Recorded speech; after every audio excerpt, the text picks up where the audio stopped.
people, subscribers, and newcomers. I'm Scotty D, and this is a 1960 Gibson Melody Maker from my favorite place in the world, Kalamazoo, Michigan. And if you're not familiar with Michigan, I'll show you where it is. It's right about here. We always show people where we're from. When we're from Michigan, we say we're from here or wherever we're from, because it looks like a big mitten. Anyways, this guitar has some electronics problems, so let's dig in and have a look. And by the way, we're not filming from Michigan. We're here in Music City, USA, Tennessee. And the customer brought this in saying that he thinks pretty sure that the ground wire has been severed, and that we'll probably have to be pulling out the bushing and running a new wire, and this tone pot isn't doing what he wants it to do, although he said it has a nice treble bleed circuit and stuff. So let's do some testing, and we'll do some rewiring, and we'll do some bushing pulling. This is going to be a lot of fun. Let's look at the back of that beauty. Let's look at the serial number. 9719. Okay, the 0 means it was in 1960. 61, there would be a 1 there. If it was 59, that would be a 9. That's the way they did it then. And when they do reissues, they do it the same way. First, we'll get out the multimeter and get some readings. Okay, I've set the multimeter to check continuity and give us a sound.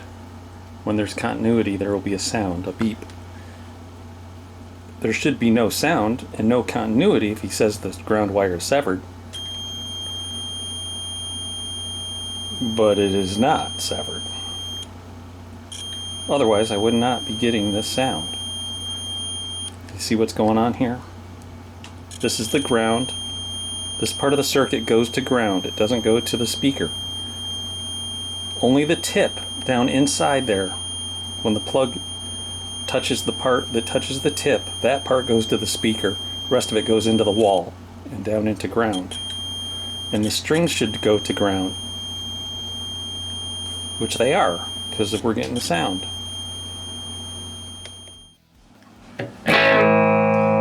Okay, I'm trying to see what's going on here. Usually when the strings aren't grounded and you take your hand off it, you know, you can hear the buzz, which I'm not hearing nothing. The volume control with treble bleed working fine. The tone, when I roll it back to 3, you can start to hear that it's making a change, but there's nothing between 10 and 5. Nothing. No change. Let's look under the hood.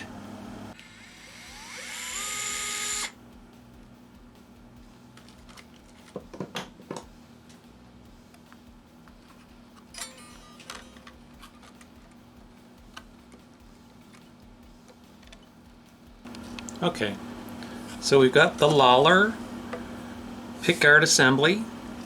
We've got a ground wire that is attached to the bushing, so there's no major surgery needed. It was probably touching the back of the pot and it was making a circuit, or it was touching this little loose wire here, but I think we're just going to tidy some things up. We're either going to replace this capacitor or the tone pot, and we should be fine. We'll start getting that sound we want when we roll back the tone control. Let's we'll put this on the bench. We'll start desoldering, and then we will do some tests with the string on a stick.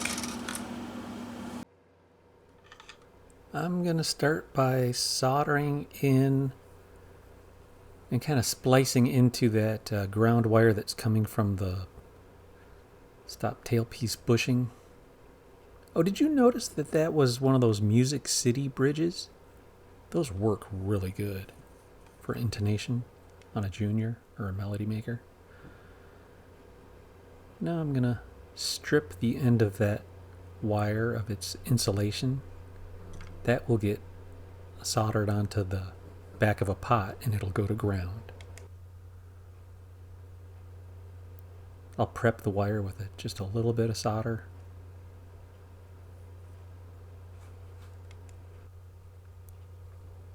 Next, I'm going to get rid of some of this silly stuff. These two wires, I guess the one end was going to the bridge. Oh, it's one wire. How bizarre. How bizarre. That one was not soldered in very well at all. That's the hot wire coming from the pickup, pretty much. The capacitor, I don't know why the legs were left so long on it, but like you'll see on really tighty jobs, soldering jobs or wiring jobs, they don't leave long lengths of legs like that. Everything is really tight and short. I like to leave a little bit of slack in the wires just in case, the pots turn slightly. They get loose in their hole and they start swiveling. I don't want the connection to break, so I leave a little bit of slack. I'm trying to find my Shatton Designs wiring diagram book that I got from Stuart McDonald about 25 years ago. I'm going to look up the wiring diagram for a Fender Telecaster. It's a basic guitar with a 1 volume, 1 tone, and a 3-way switch. We'll just imagine there's no 3-way switch and wire it up like a telly. Another reason not to leave a lot of excess length on the legs of the capacitor is that the longer the wire, the more capacitance that you're adding to the circuit. So we'll just kind of shorten things, tighten things up, get a couple new wires in here. First thing I'm going to do is take one of these ceramic capacitors and 2 copper heat sinks on each leg and solder it on in the same way the old one was soldered in. And just test it out and see if it was the capacitor that was causing that problem or whether it was the pot. We'll weed it out one component at a time.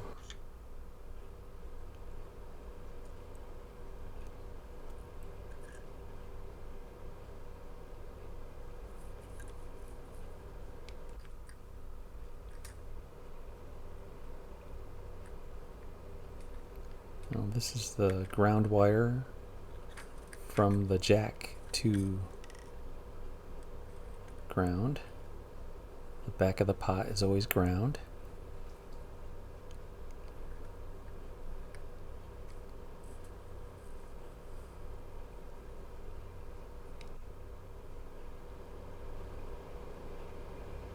See how I got the smoke going right at your face instead of my face? That's the way I like it.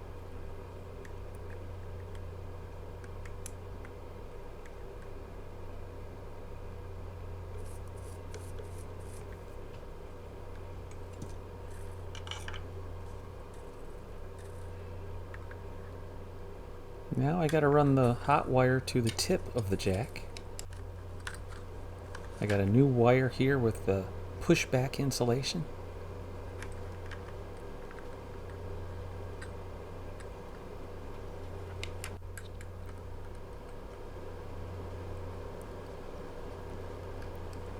And then this wire connects the volume to the tone. I went off camera there and I decided to rewire the capacitor to ground. From the middle leg of the tone pot to ground.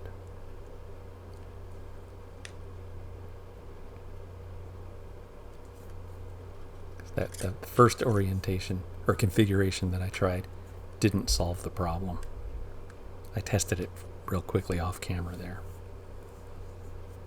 Let's see if this configuration tests out better.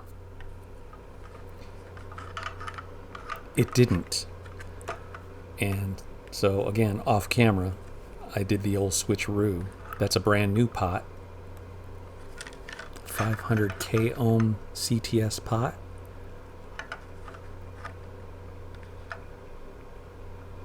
Now I'm trying to hold the pick guard in place closer to the ground wire so I can solder it onto the back of the tone pot, which is kind of hard because the pick guard has this rounded edge and it wants to flop around.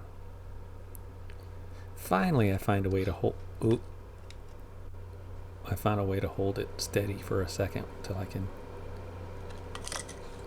solder it in place.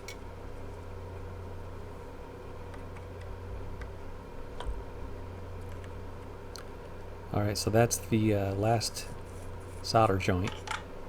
Now I can reinstall the pickguard.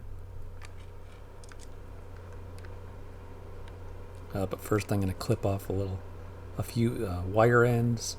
They're just kind of dangling out in space. That one went down into the control cavity. Here we go. I'm ready for some Melody Maker action.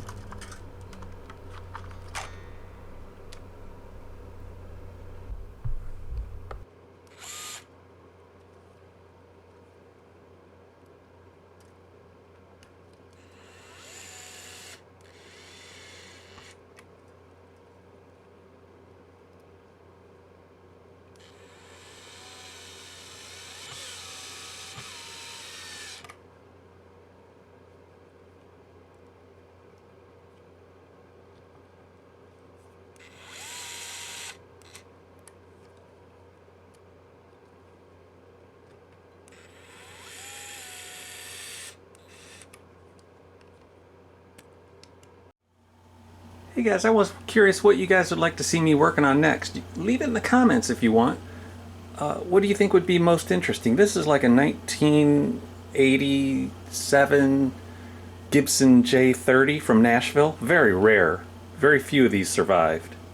This one's a 42 Martin herringbone D28. Again, super rare. They only made 70 of these. That's during World War II. And that's a new Martin. This is a 1947-48 Gibson LG3. Now that's a cool guitar. And it needs a neck reset, so I'll probably do a video on this one anyhow. And since we didn't really deal with the normal thing today, we did electronics and stuff, I wanted to show you where I stash my accelerator. Alright, I'm just trying to see here why this pot that I ended up replacing was acting so funny. Here's one of the brand new CTS pots, the same as the one that I just replaced. I'm gonna hook up the positive and the negative, or in this case it's not positive and negative, but it's input output kind of thing. Resistance, I've got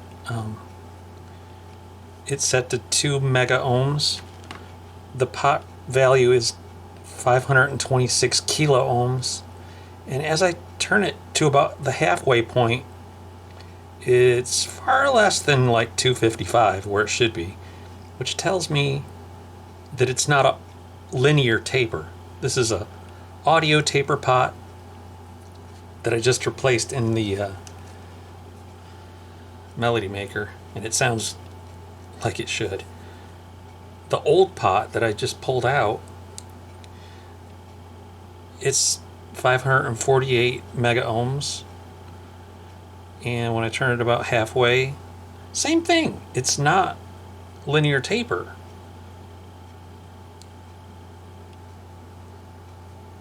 I don't think. But for some odd reason, even though it looks good on the meter, it didn't sound good. So let's hear how it sounds now with the good pot and replacement capacitor. I don't know what kind of, if this is like a valuable capacitor or what, but it's made in USA, so who knows? Made in the USA is good. Alright, now that it's working like like it should. I gotta tell you another cool thing about this guitar. It weighs less than 6 pounds. That's great for an old guy like me.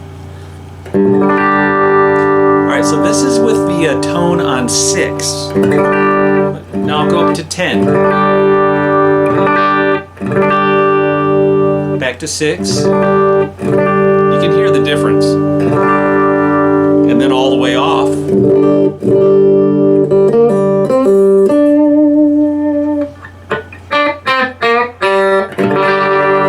But I just tuned it back up, so it's... I gotta stretch the strings.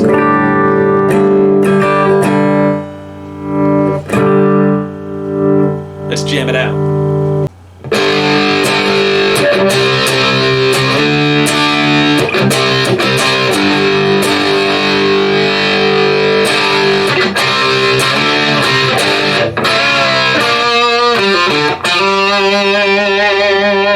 Here's with the gain on 11.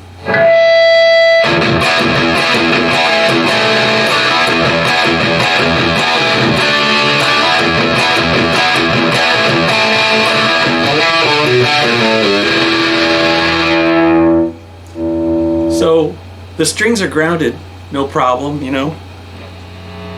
But it's noisy, P90s.